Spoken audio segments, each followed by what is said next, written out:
você que nos acompanha pela TV Câmara, começa agora mais um programa Impressões, hoje discutindo a gestão de resíduos sólidos. Estima-se que atualmente em todo o país, cerca de 50% dos resíduos que são descartados são de origem orgânica, ou seja, poderiam ser reaproveitados. Mas como é que está essa situação aqui em Florianópolis? É o que nós vamos saber no programa de hoje, onde eu recebo a visita do vereador Marquito, a quem eu agradeço pela presença. Obrigado, vereador. Obrigado. E também do Gilson Kizanoski, ele que é educador ambiental e auxiliar operacional da CONCAP e que atendeu o nosso convite. Obrigado pela presença, Gilson. Obrigado também. Para a gente estabelecer aqui um cenário dessa nossa conversa, gostaria de começar, vereador, perguntando ao Gilson, qual é o percentual hoje, considerando que no país nós temos aí 50% de resíduos destinados de origem orgânica, aqui em Florianópolis, que a gente poderia estar aproveitando nesse sentido, Gilson?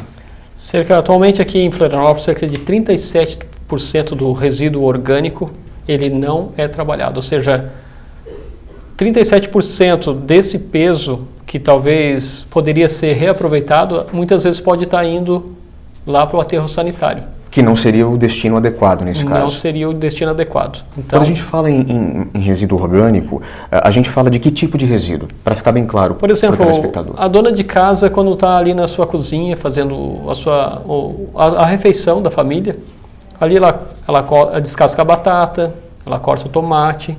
Isso vai gerando alguns resíduos. A casca da banana. Então, esse tipo de material é um material que ele é orgânico, ou seja, ele se decompõe e ele volta a virar a terra novamente. Então, nós podemos dizer que tudo que é orgânico é aquilo que pode ser transformado. E hoje já existe um trabalho nesse sentido dentro da própria CONCAP, né? Exatamente. Nós temos um pátio didático de compostagem, onde ali nós ensinamos alguns alunos, professores, algumas pessoas da sociedade que têm interesse e, em vez de jogar fora esse material, então está trabalhando ele. Essa dinâmica, vereadora, é extremamente importante até para a gente aprender a lidar melhor com o resíduo que a gente descarta, né? É fundamental o trabalho de educação ambiental aliado com a gestão e o gerenciamento de resíduos sólidos, né? Por isso a gente teve assim a sensibilidade de convidar tanto esses trabalhadores da CONCAP que realizam esse trabalho, no caso o Gilson representante, quanto o projeto Revolução dos Baldinhos para fazer essa fala, né? As pessoas, elas em geral tratam o resíduo orgânico como se fosse o rejeito. Tem uma confusão aí, né, Gilson? Sim. Porque assim, a gente sempre olha, plástico, papel, vidro, metal e orgânico. Pode ver, as separações clássicas são assim.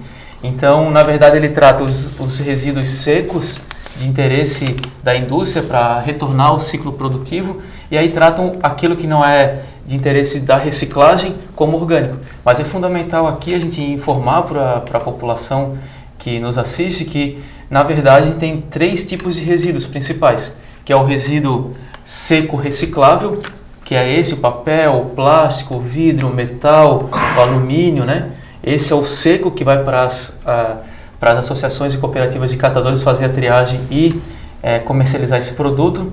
Nós temos o orgânico, que é isso que o Gilson já falou, aquele resto dos trabalhos na cozinha, as podas, né?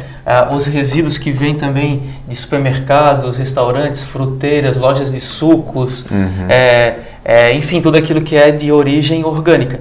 Cascas, restos de comida, restos de carnes, muitas vezes, podas, folhas que saem, que são varridas, roçadas de grama, né? Tudo isso é o orgânico.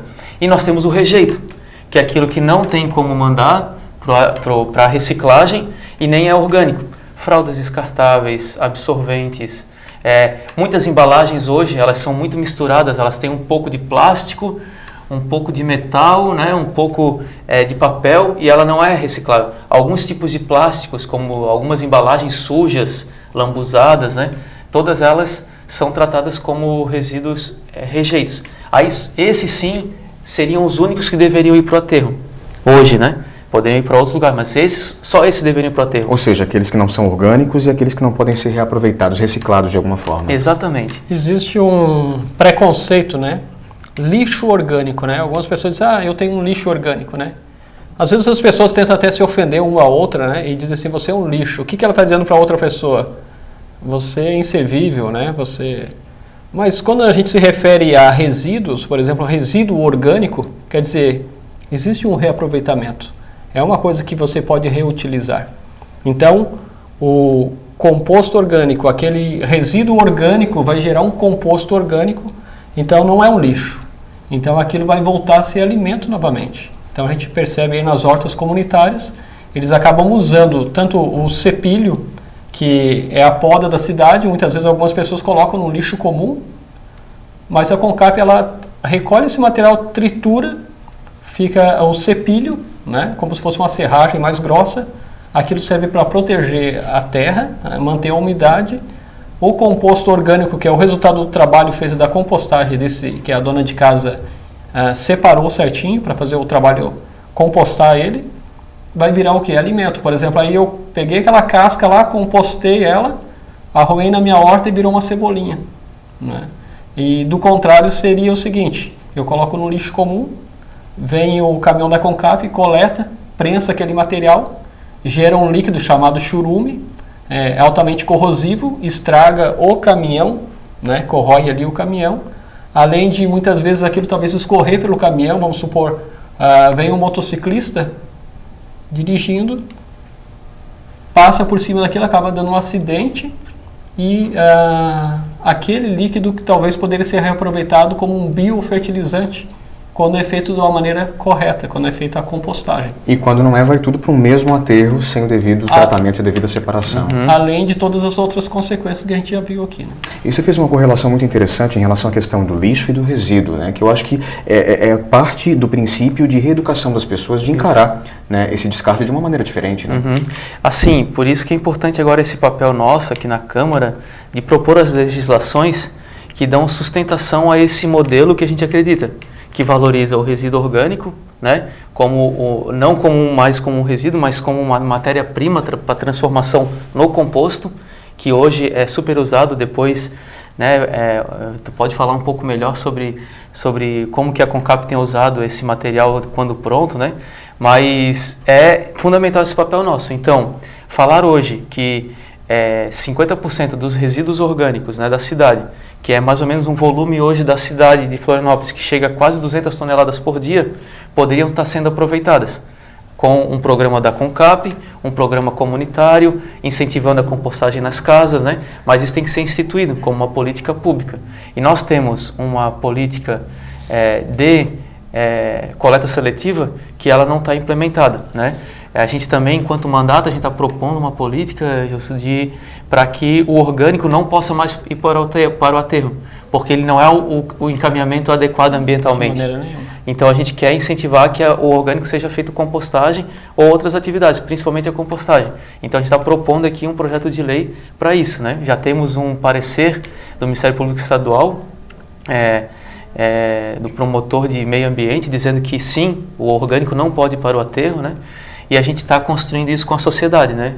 Ao ponto de, quando apresentar aqui na casa, ele está bem digerido socialmente para ter o impacto que deve ter, né? Então isso é importante, a gente produzir agora legislações que vão de encontro a uma política de gerenciamento de resíduos sólidos com baixo custo para a sociedade, com baixo custo para a prefeitura, mas com amplo impacto ambiental, né? E daí a importância de se embasar em experiências como a que já vem sendo realizada aqui em Florianópolis através da Concap, até para a gente poder saber qual é o retorno disso, como é que tem sido feito esse tratamento e o que é feito com ele. Então, por exemplo, na região ali do Itacurumbi, ali, nós temos o Parque do Jardim Botânico, nós fizemos um pátio didático de compostagem, na qual a própria comunidade traz os resíduos orgânicos ali em bombonas e a gente trabalha, composta esse material e o resultado seria o composto orgânico e o biofertilizante. O que acontece? O que as pessoas ganham com isso? Primeiro porque lá na residência ou lá no prédio onde eles estão, já não vai ter mau cheiro, né? Porque você sabe, quando você mistura esse material, vai acontecer um mau cheiro. Porém, eles acabam ainda tendo um incentivo, eles acabam levando esse orgânico, já dão um passeio no Parque do Jardim Botânico e também, quando chegam lá, eles percebem o resultado daquele material que eles levaram, o composto, a gente disponibiliza para eles. Então ali eles podem estar plantando o seu vasinho, as suas flores ali, pode estar fazendo uma horta na sua casa. E o biofertilizante também serve para estar regando essas plantas ali de 15 em 15 dias e realmente tem um resultado muito grande. A gente percebe na nossa horta ali como as hortaliças elas se desenvolvem com muito mais qualidade sem agrotóxico, né? Isso mostra o quanto essa transformação é benéfica, o quanto pode auxiliar em várias outras frentes e endossa, inclusive, a necessidade de que a legislação acompanhe esse processo, né? A gente já vai continuar discutindo a respeito disso. Eu aproveito para agradecer o Gilson, que se despede da gente nesse primeiro bloco, mas continuo com o vereador Marquito, porque daqui a pouquinho a gente volta falando sobre gestão de resíduos sólidos. É um instante só.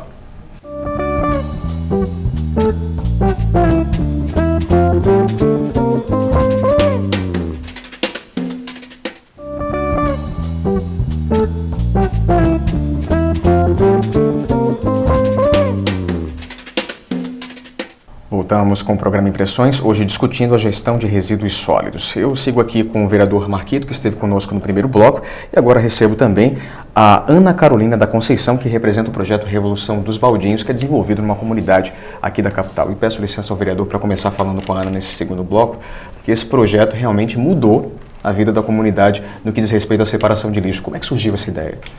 Bom, a Revolução nasceu em 2008, né? Onde a nossa comunidade tinha sido reurbanizada e tinha alguns moradores da comunidade que eram contratados para fazer a varrição e limpeza de rua, que era a frente temporária de trabalho. E nessa época houve uma grande epidemia de ratos dentro do bairro e alguns moradores vieram a falecer por leptospirose, então se formou uma rede, né? Que foi o posto de saúde, as escolas, creche e alguns moradores. Na época tinha o CEPAGRO, que era parceiro, onde o nosso vereador era o coordenador na época. E nessa reunião da rede nasceu a ideia da Revolução dos Baldinhos. Por que Revolução dos Baldinhos? Porque o médico do centro de saúde, o Dr. Renato, ele passava o dia todo no posto de saúde, ia para casa só ao fim das tardes e em casa ele tratava o resíduo dele dentro de baldinhos e ele disse que dava certo. Então não adiantava fazer a desratização da comunidade e não retirar a comida que tinha disponível para o rato. Então aí nasceu a Revolução dos Baldinhos. Ficou 2 moradoras, né, que era a Lene e a Anice na época, fazendo a conscientização. Ficaram 3 meses conscientizando e nessa conscientização eles conseguiram conscientizar 5 famílias. E uma das 5 fui eu.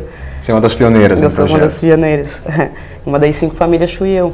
E com o passar das semanas, né, o resíduo da minha casa ele começou a aumentar. Aí me questionei, né? Fiquei pensando, o que essas loucas fazem com toda essa comida, que essa comida aumenta cada dia mais, mas eu não sei no que se transforma. Amanhã, quando elas passarem aqui, eu vou perguntar para elas o que elas fazem com isso. No outro dia foi a coleta de manhã cedo, que elas faziam a coleta 2 vezes na semana, recolhendo de porta em porta. E daí eu falei para elas, tá, mas me diz uma coisa, eu tô curiosa. Eu falei para elas, o que acontece com essa comida? O que tu estás fazendo? Eu digo, não, eu ia limpar a casa, mas a casa é minha, eu limpo a hora que eu quiser, né? Ah, então vamos com a gente que tu vai ver o que acontece. Aí fui recolhi os baldinhos com elas, fomos pro pátio de compostagem, eu nunca tinha visto um pátio de compostagem, porque quando eu era pequena minha mãe fazia um buraco no quintal e tratava o resíduo, e daí via a compostagem, elas tinham uma leira que já estava pronta, né, que já era adubo para botar na horta, e eu iniciar uma nova. Então eu vi o processo desde o começo e daí eu entendi que o ouro negro no Brasil não é o petróleo, é a compostagem, porque a compostagem a gente tem um adubo líquido e o adubo sólido, né? E essa riqueza está saindo dos resíduos que são separados pelos moradores e grande parte da comunidade hoje está envolvida nesse processo. Está envolvida. Na verdade, se a gente tivesse uma área adequada para fazer o tratamento dos resíduos, a gente conseguiria tratar 100% do bairro. O nosso bairro ele tem aproximadamente 3.800 famílias. A gente está falando do Monte Cristo. Só do bairro Monte Cristo. E hoje a Revolução dos Baldinhos ela não tem um pátio de compostagem que seja seu. A gente trabalha numa área emprestada. Na verdade, a gente está com 2 áreas emprestadas hoje. Uma que é da Escola América Dutra, que é parceira desde 2008, quando a Revolução nasceu. E uma outra área é uma área onde foi feito alguns galpões, que era para gerar renda na comunidade. O único que gera renda é o nosso, são 3 galpões. E quem faz a movimentação desses galpões somos nós também da Revolução, que a gente bota cinema, empresta para fazer festas de aniversários. E agora a gente está tratando o resíduo num pedacinho que deve dar uns 5 metros quadrados, que a gente já está com 2 leiras. E hoje a gente viu que não vai esperar mais pela obra da FAPESC no pátio de compostagem, a gente vai começar a voltar a utilizar ele sem a obra mesmo, porque o resíduo não para, ele continua aumentando a cada dia mais. A cada dia mais famílias nos pede uma bombona para fazer a separação dos resíduos, que querem um baldinho. Então, nós, enquanto comunidade, a gente sabe que a gente está fazendo o trabalho certo. A gente não tem como dizer não para os moradores, porque a gente já se habituou a tratar o resíduo e os moradores também, né? já estão conscientizados a fazer a separação. Então, a Revolução acaba mexendo com o resíduo orgânico, mas mexe no resto do lixo dos moradores também, porque a gente pede para eles separarem as garrafas PET, as caixinhas de leite, a gente está mostrando para eles que tudo isso a gente pode dar um destino correto para eles, e a gente está tentando incentivar os moradores a fazer artesanatos com esses materiais, e a gente vai fazer uma feira, tentar fazer uma feira mensal para estar movimentando a comunidade e estar expondo os produtos deles. Quer dizer, um trabalho em várias frentes, né, que mostra o poder de mobilização das comunidades, né, vereadora? A gente tem aí um exemplo prático e que é bem sucedido, de que é possível mudar a mentalidade, a forma de pensar, a forma de agir de uma comunidade inteira, que está de várias comunidades, especialmente aqui em Florianópolis, e tem um resultado muito melhor no que diz respeito ao tratamento desses resíduos. A gente imaginar que no bairro Monte Cristo, especialmente comunidade Chico Mendes, Novo Horizonte, onde tem os indicadores onde mais morrem jovens, né, negros entre 12 e 20 anos, que estão fora da escola, né, um dos maiores indicadores de violência de juventude, e que ali é o berço de um projeto que é referência no mundo. Hoje a Revolução dos Baldinhos é a referência no Brasil e no mundo em compostagem comunitária. Onde a comunidade ela participa do processo de gestão de resíduos. Não só o Estado, o poder público municipal, e nem só a iniciativa privada, as empresas, mas é a comunidade participando do processo. A Revolução dos Baldinhos, eu posso falar com muita tranquilidade, né, acompanho desde o surgimento como técnico, né, e como empolgado com tudo isso, assim, muito apaixonado também. Entusiasta, que hoje já foram mais de 1.000 toneladas que foram desviadas do aterro. E a Revolução nunca recebeu um real por isso. Hoje, Florianópolis paga por tonelada, só para enviar e aterrar, mais de R$150 por tonelada. E o grande trabalho nosso agora aqui no mandato é construir uma legislação para pagamento por serviço ambiental, porque quando a Revolução dos Baldinhos coleta o resíduo, leva para a compostagem, transforma aquele resíduo em adubo e não tem um caminhão andando, é tudo feito sem nenhum impacto. Aquele material orgânico refaz o seu ciclo produtivo do carbono, fósforo, potássio, oxigênio, hidrogênio. Ele refaz esses ciclos, né? Ele gera trabalho e renda. Desenvolvimento local, ele sim pode ser remunerado pelo serviço ambiental que ele presta para a população. Porque é um trabalho absolutamente sustentável. Totalmente sustentável. Então a gente sonha, por isso a gente está propondo essa legislação, para que seja pago pelo serviço ambiental prestado, que tenha um reconhecimento do poder público para ter um terreno adequado para poder fazer o gerenciamento de todo o bairro, né? E mais do que isso sirva de exemplo para outras comunidades, porque a gente tem sim, não faz sentido algum o caminhão ir lá buscar no Rio Vermelho um resíduo orgânico, levar para o Itacorubi, do Itacorubi mandar para um aterro em Biguaçu. Então faz sentido a gente tratar localmente nos bairros. Nos bairros mais populosos como o do centro, a Concab vai ter os seus pátios de compostagem descentralizados para tratar o orgânico. Quem puder fazer na sua casa, bota sua composteira em casa, seu minhocário, né? Aqui no nosso gabinete tem uma composteira e um minhocário. Os outros gabinetes vêm, trazem o resíduo orgânico, fazer a compostagem ali. Então é possível fazer, mas a gente também está agora no mandato buscando as legislações que vão sustentar esse modelo de gestão de resíduos para a cidade, descentralizado, comunitário e com menor custo para a prefeitura, né? O senhor mencionava agora há pouco que esse trabalho não é remunerado, né? Ana, como é que vocês conseguem fazer com que ele continue sendo realizado? Na verdade, nós enquanto comunidade a gente está tendo algumas estratégias. A primeira é que o CEPAGRO ajudou a gente a fazer um financiamento coletivo. Hoje a gente está numa equipe de 12 pessoas. O financiamento coletivo ele paga a bolsa de 5 pessoas. As outras 5 a gente está promovendo algumas ações dentro do bairro, motivando os moradores do bairro e motivando a nossa equipe. O que a gente está fazendo? Hoje a gente está trabalhando com o reciclado. Além de fazer o tratamento do resíduo, a gente está tentando movimentar feiras dentro da comunidade, onde os moradores, cada um tem uma barraquinha para mostrar os artesanatos que eles fazem, porque a gente vai fazer as visitas domiciliares nas casas e a gente percebe o que eles confeccionam em casa. A gente tem recolhido tecidos de guarda-chuva, estamos confeccionando puffs ecológicos, alguns minhocários, estamos personalizando garrafa PET para fazer horta, incentivo a hortas. Aí ela tem um preço só a garrafinha PET e tem um outro preço com o adubo e a mudinha, né, de acordo com o interesse de cada morador. Estamos incentivando os moradores a fazer baumi, tem crianças trabalhando na produção, tem adultos. Agora nós estamos com 2 jovens de 14 anos que vieram pedir um emprego para a gente, só que eles são menores, né? Só que pela cooperativa que a gente está montando, a gente prevê trabalhar com jovem aprendiz. Como eles estão de férias, a gente não disse para eles que eles não poderiam. Eles estão indo lá na comunidade com a gente, eles estão trabalhando com horta, e o que a gente falou para eles é que a gente podia deixar eles na produção, né? Porque a gente sabe também que criança, conforme trabalha, é trabalho escravo, então a gente quer que eles fiquem na parte da produção, confeccionando peças, para que fiquem na feira. E está dando bem certo, assim, a gente está vendo bastante moradores motivados, a gente está vendo que a galera que está trabalhando com a gente, está todo mundo esperando por isso, porque 7 das pessoas que estão com a gente hoje, a gente não tem como remunerar eles. Então, a esperança da remuneração é essas coisas que a gente está fazendo. Então, a gente não está esperando o dinheiro chegar, a gente está correndo atrás e tentando construir. E a gente também faz o recolhimento do óleo de cozinha, e esse óleo de cozinha eu confecciono sabão e a gente faz a troca com os moradores, e o que sobra a gente vende a R$1, 2 a barrinha. Então, isso tem feito um circuito que a gente tem conseguido fazer um caixinha, e esse caixinha que é a esperança de pagar uma bolsa, por mais simbólica que ela seja para cada um dos agentes, para que todo mundo leve a sua fatia do bolo. E esse planejamento de vocês agora inclui, como você falou agora há pouco, a criação de uma cooperativa, e vocês estão com um planejamento de começar a descentralizar esse trabalho. Descentralizar. Hoje a gente começou descentralizando pela Chico Mendes. A segunda descentralização vai ser na Novo Horizonte, que a gente já fez a conversa com os moradores. O que a gente está procurando é dois moradores que tenham o nosso perfil de gostar da reciclagem, de acreditar nessa causa. A próxima vai ser a comunidade da Grota, que já conversou com a gente também. Já conseguimos uma área que é do posto de saúde, que a gente tem uma parceria com o posto de saúde, com plantas medicinais e tal. Então vai ser... Vocês estão atuando em várias frentes. A gente faz várias coisas. A gente promove reuniões com as lideranças comunitárias também, para tentar fortalecer uma rede dentro do bairro.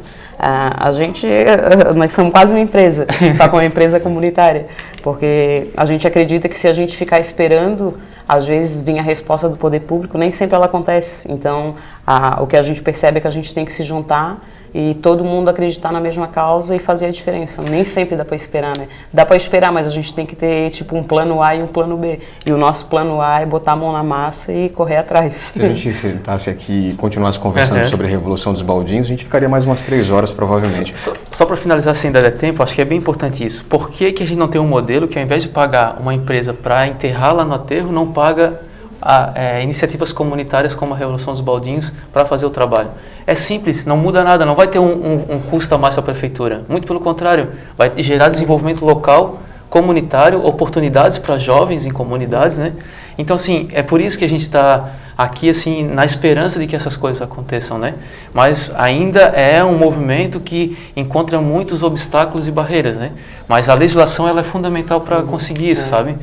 E a outra questão é que hoje a taxa de coleta de resíduos sólidos que as pessoas pagam no seu domicílio, primeiro que elas não pagam o custo total, porque o modelo é defasado, e segundo, que o domiciliar ele está pagando o valor que os grandes produtores de resíduo pagam.